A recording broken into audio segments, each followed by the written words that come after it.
And in pole-bound Uttar Pradesh, the income tax raid on a perfume trader that yielded crores of rupees has become the latest political flashpoint. Prime Minister Narendra Modi accused the Samajwadi Party of links to the scam accused. Akhilesh Yadav, in turn, has rejected this charge.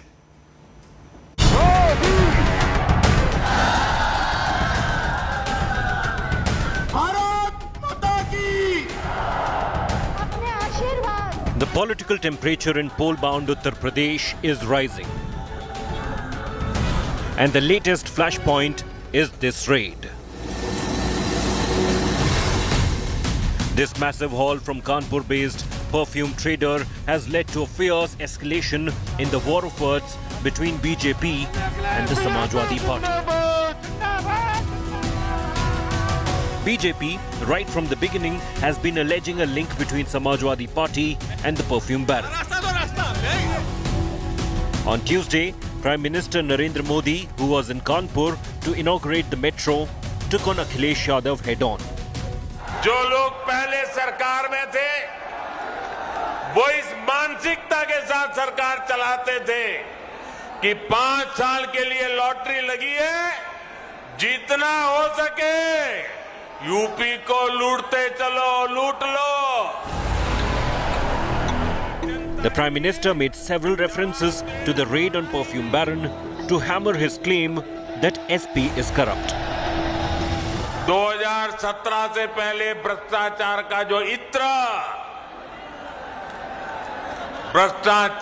जो इत्र उन्होंने पूरे UP में छिड़क रखा था, वो फिर सबके सामने आ गया है. Not only the Prime Minister, Home Minister Amit Shah, speaking in UP's Hardoi, lashed out at Akhilesh, saying in SP's dictionary, A stood for Atank, B for Bhatijawad and C for corruption. ये Samajwadi party की ABCD ही उल्टी है. इनका है A से मतलब है अपराध और आतंक, B से मतलब है भाई भतीजावाद, C से मतलब है करप्शन और D से मतलब है दंगा. Under attack, Akhilesh Yadav distanced himself from the raids.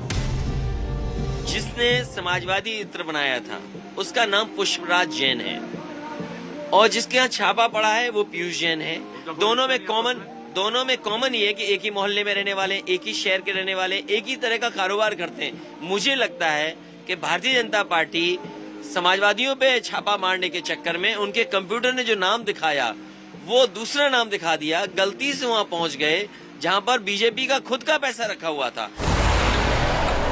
He accused the BJP of trying to intimidate him ahead of assembly polls. जैसे जैसे बीजेपी को डर होगा और दिल्ली वालों को जितना डर सताएगा उस तरह रेडें बढ़ेंगी. अब आप देखिए तमिलनाडु, जहां पर चुनाव था, स्टैलिन के परिवार के ऊपर छापा पड़ा. जब कर्नाटक में चुनाव था, चाहे वो चुनाव किसी रूप में रहा हो, वहां पर कांग्रेस के जो नेता थे उनके यहाँ घर छापा पड़ा जाकर के, डी शिव कुमार जी के यहाँ पड़ा जाकर के.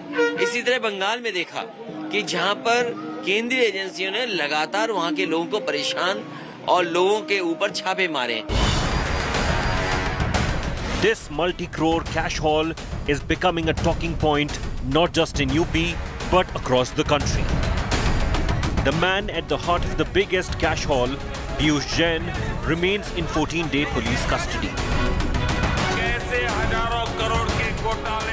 With the Prime Minister himself raising the pitch on IT raids, the investigation is said to have major political ramifications.